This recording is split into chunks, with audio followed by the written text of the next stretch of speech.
Last Sunday, we talked about all of the different camera angles that were on Jesus on Palm Sunday. We talked about the fact that people have different agendas. They've got different interests. They find different things compelling. They find different things touching. They want to see and record and remember different things. And when we want to remember something, we put our cameras on it and we film it or we take a picture. And very often it's what our cameras leave out that tells the real story. And we asked the question last week, why did so many people in that first week of that first Holy Week, why did so many people miss Jesus' death and resurrection and the power that he displayed in those? And the reason is they were only looking at the thing they thought was most important, the thing that most interested them. They only saw what was in their camera. And we saw that sometimes those were personal agendas like Judas. We saw sometimes they were political agendas like the Sadducees, ethnic and nationalist agendas like the Pharisees. We saw that there were so many different views of Jesus, and all of them were wrong except one. The view of Jesus that says, I want to follow you through the cross to the life that is after death. That is the view that takes in the whole story and that understands who Jesus is and what he has done for us. Well, this morning, I want to get one more camera angle, and this is the camera angle that Peter brings to Jesus' resurrection. Peter has a problem. His camera is focused entirely on himself and on his failings. It's as if Peter is taking a selfie with Jesus, but it's not a celebration selfie. Jesus is risen from the dead, and Peter is looking alienated, sad, grieving, and wonder, why is this? Shouldn't Peter be happy? Shouldn't he be praising God and dancing around? And why is he so alienated? Why, in fact, are all of the disciples so befuddled, confused, and a little bit lost after Jesus' resurrection? Well, Peter's problem is that his camera is focused on his failures. And this is a time in the immediate aftermath of the resurrection where the disciples are in the grip of failure. And they see, we blew it. We missed it. We did not understand anything that was happening up to the death of Christ, and in the death of our Savior, we failed him. What do you do about this? Let's look at the extent of this failure. If you go back to John 13, we don't need to turn there, but I'll just summarize here some of these things. In John 13, Peter says, why are you going to leave us, Jesus? Don't you know that I want to follow you wherever you go? I will even die for you. And Jesus says, no, you won't. When I get arrested, before the rooster crows, you will have denied me 3 times. Jesus saw Peter's failure coming at a moment when Peter didn't. And Peter thought he was going to succeed. And Peter, like so many of us, overcompensate for things that we're afraid of and that we want to overcome. And our zeal takes us too far. Peter went way too far when Jesus was in the garden with his disciples and the troops arrived to arrest him in the Garden of Gethsemane. Peter takes out his sword and chops off the ear of a servant of the high priest. And Jesus rebukes him and says, that's enough. We don't need any swords right now. Put your sword away. And so Peter, in his zeal, tries to use violence to save Jesus. Isn't it interesting? We're always trying to save Jesus. We always think he needs us. It's just fascinating to me. Peter wants to die for Jesus. In fact, he needs Jesus to die for him. He wants to use violence to save Jesus. Jesus, in fact, is going to endure violence to save Peter. We've often got this backwards, and that's the source of a lot of our failure. But in any case, he goes too far, and Jesus rebukes him. And then, as you know, he does deny Jesus 3 times. This is John's account of the denials of Peter, and it's a little bit more of an inside scoop than in the Synoptic Gospels, the other 3 Gospels written earlier.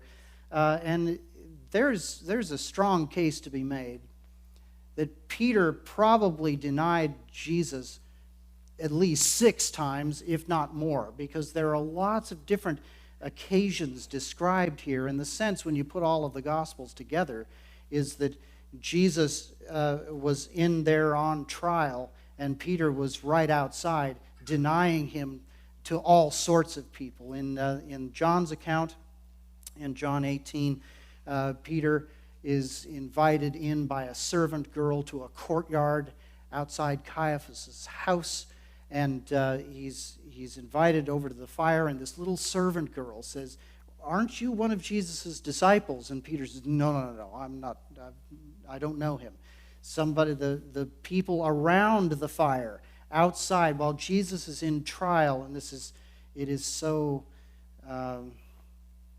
so disturbing the way John tells this. Jesus is inside being lied about, persecuted, on trial for trumped-up charges, and Peter is outside warming himself at the fire with Jesus' enemies. And when his enemies ask Peter, "Are you one of his disciples?" he denies it 2 more times. And then, as you know, the rooster crows, and Peter is left with this sting of failure. And so we come to John 21. And when you look at the first 14 verses of this chapter, which we won't spend a lot of time on, but I just want to point out that it's kind of like in the aftermath of Jesus' resurrection, the disciples have scattered. Some have gone to Galilee. There are a few of them up back in Galilee again. And Simon Peter has gone up there, back home, and you can almost see them sitting around with Jesus not there, knowing that he has risen from the dead, but not knowing what to do now. And knowing that they have all failed, Peter especially, and not knowing really what is the next stage. When your master went to the cross and you blew it, all of you, in his inner circle, you all blew it. You missed it. And then when he rose again, and he told you he was going to rise again, and he went through all of the scriptures showing you, and yet you really didn't understand him. And when you saw him rise again, you just really didn't believe it. How do you go forward when you have failed that way? What could there possibly be in the next stage of the ministry that would include you? So they're sitting there in Galilee, and verse 3, Simon Peter said to them, "I am going fishing." This is not for recreation. It takes a little bit more than a fishing pole in those days to go fishing, and it's not recreation, it's work. And in fact, as you know, it was Peter's profession. He left his nets when Jesus called him to follow him, and left them right there by the Sea of Galilee. And that was his home, it was his trade, and what that means is he left his trade to join the mission of Jesus. And what he's saying here is not, I need a little recreation, I need a little me time, so I'm going to go fishing. He's saying, I'm going back to work. That's my life now. And he does. And we will go with you, the rest of them say. So they all go fishing. They get in a boat, and they go out at night and catch nothing. So day breaks. Verse 4 of John 21. just as day was breaking, Jesus stood on the shore. Yet the disciples did not know that it was Jesus. Jesus said to them, "Children, do you have any fish?" They answered him, "No." He said to them, "Cast the net on the right side of the boat and you will find some." I don't know what's crazier, that Jesus said to do that or that they did it. I mean, the fish are not located in one part of the lake, and they're fishermen and they know that. But this guy on the shore who they don't know says, "Well, try the other side of the boat," and they do. Why did they do that? I don't know, but they cast it, and now they were not able to haul it in because of the quantity of the fish.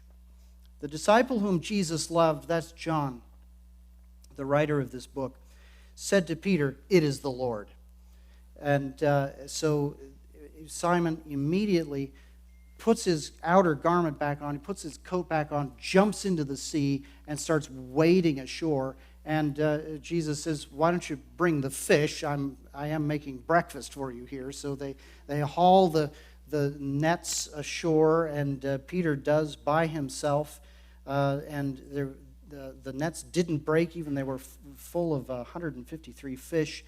So there they all are, and Jesus says to them, verse 12, "Come and have breakfast." Now, none of the disciples dared to ask him, "Who are you?" They knew that it was the Lord. There's this whole sense of an elephant in the room in this whole scene. What are we going to do about what happened when we failed you at the cross? How do we go forward? Is there a way forward? Because this is a mess. We walked with you for 3 years. And imagine Peter, I was your head student, the head of the class for 3 years, and I led the rest of the class in failure. What do you do? Friends, so often at Easter we focus on the tomb, and these are glorious stories where Jesus arises from the tomb. But there's something I want you to see about this resurrection story. And I want you to see specifically what the risen Jesus does. It's not just the fact that he rises from the dead. It's what he does when he meets us risen from the dead. How does he treat us? What is his agenda for us? And we see here that John says this was now the third time that Jesus was revealed to the disciples after he was raised from the dead. Twice in the previous chapter, they've already met him. They've already had conversations with him. He's already taught them, and they still have scattered, and he's chasing them down in Galilee now. And this is the third occasion on which he reveals himself to them. What does the risen Jesus do? Well, the answer is he restores. When he meets us, he does a work of restoration in our hearts and minds, sometimes in our bodies. And that work of restoration is the foundation of everything going forward. Our mission is based on the restoration that Jesus brings to us. And I want to talk about this morning because of the time we're in. The time we're in is a time of comprehensive failure in the American evangelical church broadly. There's this stench of incompetence, infidelity, the stench of division, the stink of abuse, lying. There's all of it, scandal, immorality, over and over and over again. Lost priorities, lost sense of direction. And we're here this Easter morning doing the same thing that we always do, asking Jesus to do something in our lives. But I want us to focus on what we need from him today, not just as individuals, but as a nation, of evangelicals, really wandering in a wilderness of failure and wondering, how does this go forward when so much has gotten off track? And it would be easy to preach this passage to say something like this. You know, Peter's focus was on himself, and he was only thinking about his own failures. You should not do that. You should think about, well, you've already heard that sermon, I imagine. Here's the sermon I want to preach to you today. Peter's focus was on himself, and it was a problem for him. And I'm not going to tell you not to do that, because you are doing it. And so am I. And we're going to do it again and again and again. We're going to focus on our failures. We're going to focus on what's wrong.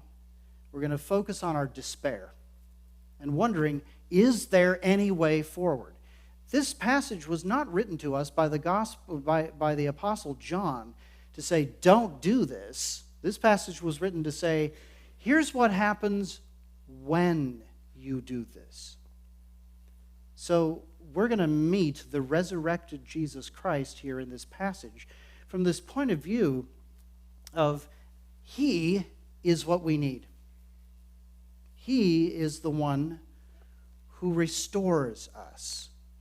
And we really can't restore ourselves. We can't stop doing the wrong things. We can't stop focusing on the wrong things. We need him to come and operate on us. So that's the approach I want to take with this. Look at verse 15.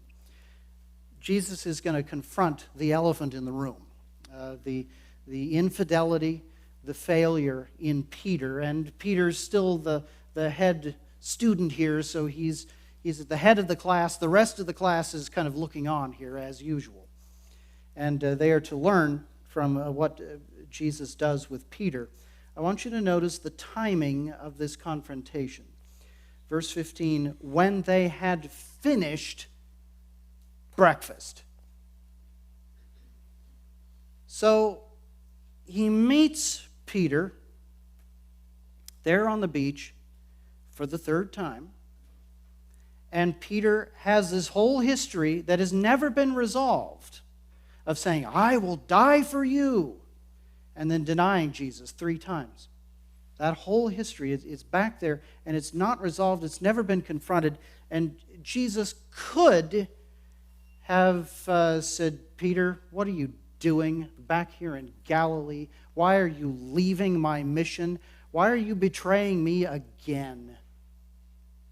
Because, in fact, I still want you to be part of this mission, and yet you're just treating me like you don't care about me at all. Once again, like you only care about yourself. All of those things would have been true, by the way. But he doesn't say that. He says, come have breakfast. And when they had finished breakfast. Why? Well, when you have breakfast with somebody, we just had breakfast up there in the family center. It was wonderful. Thank you to all who prepared that. It was a great way to start the day in fellowship. Why is that? Because we're together. There's this sense of intimacy and camaraderie. We're eating together, and we're enjoying one another's company. There's that kind of brotherly, sisterly fellowship there. And it's a wonderful thing. So they had that on the beach with the fish, and they ate together, and they had that fellowship. And when they had finished the fellowship, then Jesus addressed the elephant in the room. What is he saying with the timing of this? Peter, you're in. You're my friend. I am with you. I am not against you. You're my guy. And I love you. And I'm going to minister to you. That's the footing for how this confrontation takes place. I think that's very important. And I love this about Jesus. When we imagine Jesus coming to the American churches and what would he say to us today? Maybe we imagine that he would come with fire and brimstone and saying, you've got it all wrong and you've completely missed the point, and we have. That would all be true. But what if Jesus came and said, let me minister to you. Let me have a time with you of camaraderie. And let's restore that sense. We're together. We're in this together. You're with me. You're not outside of me. It's so important here. The risen Jesus is a Jesus who includes those who have lost their way. So maybe you've kind of wandered back into church after a period of alienation or deconstruction, and you've been hit by this ongoing careening wreck of the American church, and it has affected you, it has hurt you, and you're wondering, is there a future? The first thing Jesus would want you to know is, you're with me. We're together. And we have camaraderie together. You're my friend. So if there's an elephant in the room to address with you, he's going to address it from that point of view, not from the point of view of, well, you're an outsider, aren't you? Let's see if we can't find some way to get you back in. That's not the attitude here at all. The attitude is, you're in. I find that wonderful and reassuring. The question that he asks Peter to address the elephant in the room, or I should stop saying it, it's the elephant on the beach. When they had finished breakfast, Jesus said to Simon Peter, Simon, son of John, do you love me more than these? That's the first question he asks. I'm puzzled by that question, honestly. I mean, what does these refer to? Does it refer to the other disciples? Do you love me more than these guys? Possibly. They're sitting right there. But it's also possible that he's saying, do you love me more than all of these fish? Do you love me more than your trade? Because you went back to your trade, didn't you? So do you love me more than the thing that makes you money? Am I your top priority? Am I your top priority over the good opinion of these other guys? Am I your top priority? Do you love me? So that's quite a question. So you have this posture here with Jesus of, we're in. We have camaraderie. I like you. You're my friend. We're on the same team. Now, where do I stand in your priority list? Do you love me more than all of the other things that matter to you? That question is a question that only God can ask. If Jesus were not God, if he were not Lord, it would be a very presumptuous thing for him to ask this. But he is Peter's creator. He is the one who gave Peter life. He is the one who taught and instructed Peter. He is the one who died for Peter. He is the one who rose again to give Peter the Holy Spirit and breathed that Holy Spirit on him. And so he says, Peter, do you love me more than these? He has the right to ask that question. But there's more here. He repeats the question. So the first time he says, Simon, son of John, do you love me more than these? He said to him, yes, Lord. You know that I love you. Defensive. So he asks it, he replies to Peter. He said to him, feed my lambs. I gave you a job, didn't I? I gave you a mission. We're together. We're still in fellowship. You're my friend. Do your job. He comes back to it a second time, verse 16. He said to him a second time, Simon, son of John, do you love me? He said to him, yes, Lord. You know that I love you. So the second time, he leaves off more than these and just says, do you love me? Forget any other comparisons. Where are you and I? Do you love me? And he said to him, yes, Lord, you know that I love you. He said to him, tend my sheep. I gave you a job. Get back to your job. Do your job. You're the head student, head disciple. They are to follow you as they follow me. So tend my sheep. So we've got, obviously, a lineup here between the three denials and three questions. Do you love me?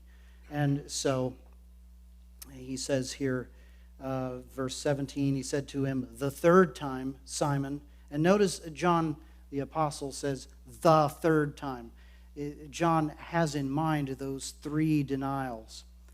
And there's the first one, there's the second denial, and then there's the third one. So he asked him the first time, and the second time, and the third time. He asked him, do you love me? And he said to him, Lord, you know everything. You know that I love you. More emphatic, more defensive. 3 times, 3 denials. 3 affirmations to reverse, 3 denials. Peter knows it. Who could not know it? Is this punishment? No, it's not punishment. It's not payback. It's just truth.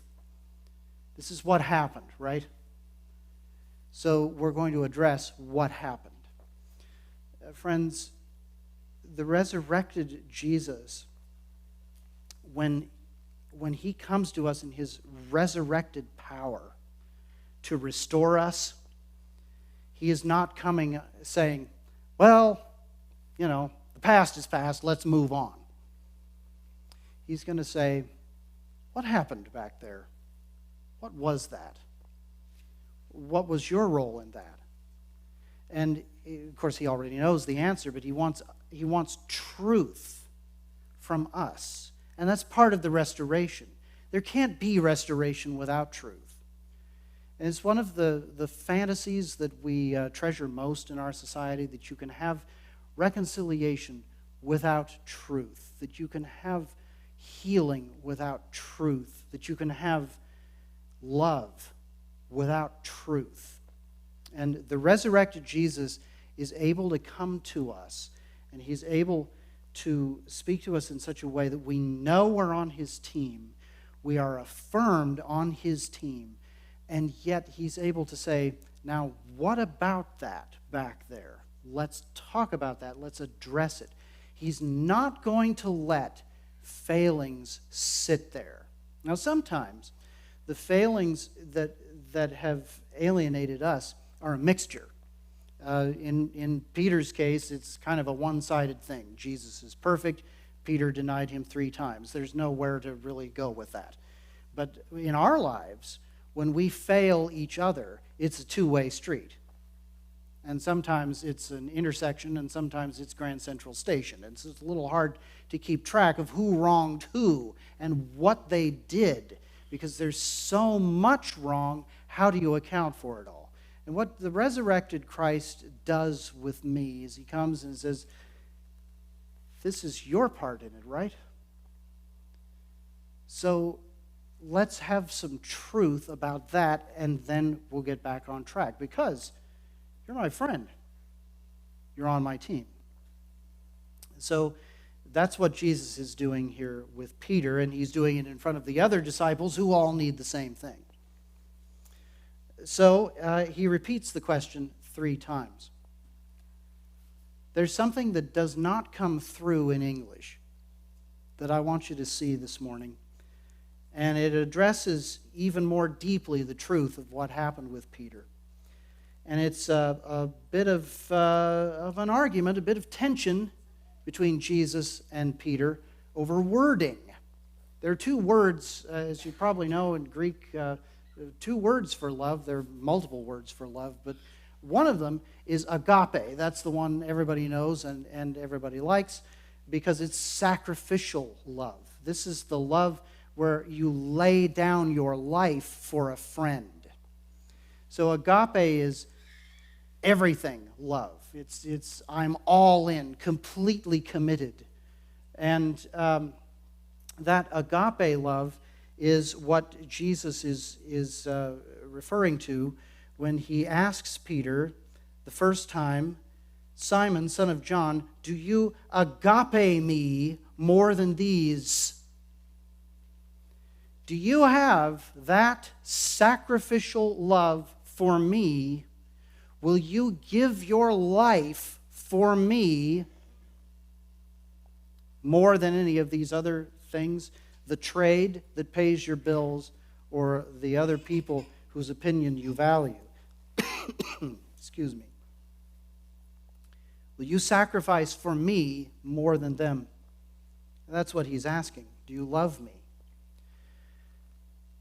Peter does not like that word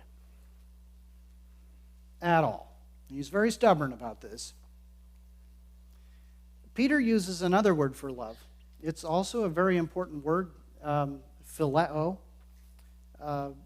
brotherly love, brotherly affection. The city that we have lived near, Philadelphia, is named after this word, city of brotherly love. So, phileo is very important. We've actually been talking about it this whole time. That fellowship, camaraderie, that affection that says, you're in. You're on our team. We like you. You're our friend. That kind of love makes people whole. It makes people feel a part. It's a sense of deep community. It's togetherness. It's fellowship. It's fellow feeling. These things are so important. But it's not the same as agape. Agape is, I will die for you. Phileo is, you're one of us, and I'm part of you.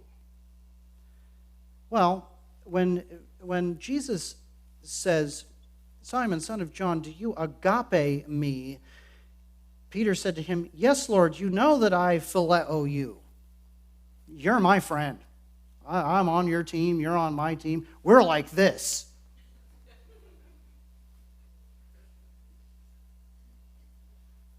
Second time, verse 16. Simon, son of John, do you agape me? See, what that would mean is, will you give your life for me? Will you die for me? Peter? Where's he taking him back to? Back to John 13.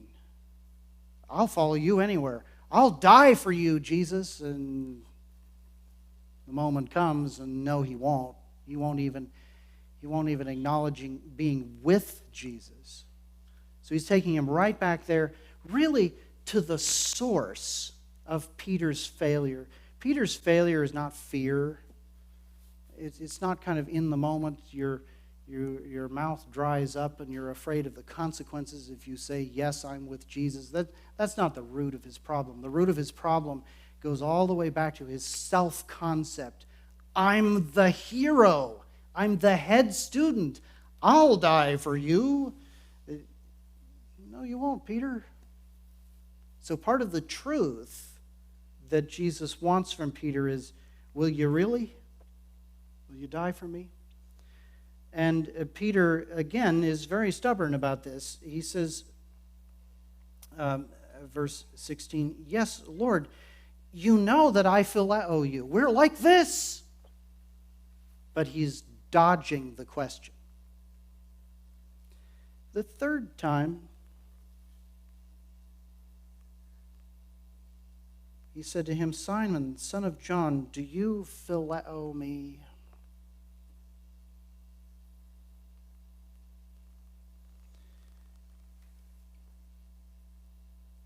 So we're dropping this whole thing about you dying for me. Peter, are we like this? You on my team? Are you my friend? Watch this. John comments here. Peter was grieved because Jesus said to him the third time, do you phileo me? The issue that grieved Peter was not that it was the third time, it was the word he used. He's grieved because he knows that Jesus is saying, Peter, it really isn't in you to die for me, is it? So are you my friend? And Peter doesn't want to go back there. So it's the three times, the symbolism of that, but it's the wording that's the killer here. That's how deep the truth goes. And that's why Peter answers so emphatically, you know everything. You know that I phileo you. Yes, I'm your friend. You know that. I want to be on your team, but you know who I am. You know I can't die for you. You know that's not in me. So I've got this conflict. I want to be on your team, but I can't do the thing that I think you need me to do. So you know, but you keep coming back to this. By the way, how does John know this? Well, John is intimate with Peter, and so they've obviously talked about this scene. They talked about what happened here. And John is saying to us as a very old man, I want you to know what went down here. I want you to know not just that Jesus rose from the dead, but he is the restorer. When he comes to us in his resurrection power, it's not just to forgive your sins, it's actually to restore you and set you on a new mission with a new purpose. So Jesus says, you're my friend, feed my sheep. You're on the team. Get back to your job. And then he says something very interesting. He makes a prophecy here, verse 18. Truly, truly, I say to you, when you were young, you used to dress yourself and walk wherever you wanted. But when you are old, you will stretch out your hands, and another will dress you and carry you where you do not want to go. You don't want to die for me, Peter. I know that, and you know that. But Peter, there's an aspiration in your heart that you would give all. And that moment is going to come in spite of you, and that moment, when it comes, I'm going to be there with you, and you are going to be ready for it, and it's going to be different when that moment comes again. That's huge. Because that means that when Peter said to Jesus in John 13, I'll follow you anywhere, I'll die for you, he wasn't completely wrong. He was kind of right, too. You know, we're a mix of agendas and emotions and aspirations. And, many of our aspirations are just a lot of hooey. But not all of them. Not all of them. Some of our aspirations are genuine. And some of them, after our failures, we're tempted to chuck it and say, well, I'm obviously not up for that anymore. So I'm just going to quit the team and go do something else. This story is being told to us by the Apostle John about the Apostle Peter to say, no, don't do it. Because in a weird way, Jesus redeems even your most self-aggrandizing ambitions. Your most vain wishes. Jesus even redeems those. And this, he said, to show by what kind of death Peter was to glorify God. You're going to do what you want to do, Peter. even though you don't want to do it. It's very ironic. And after saying this, he said to him, "Follow me. Follow me."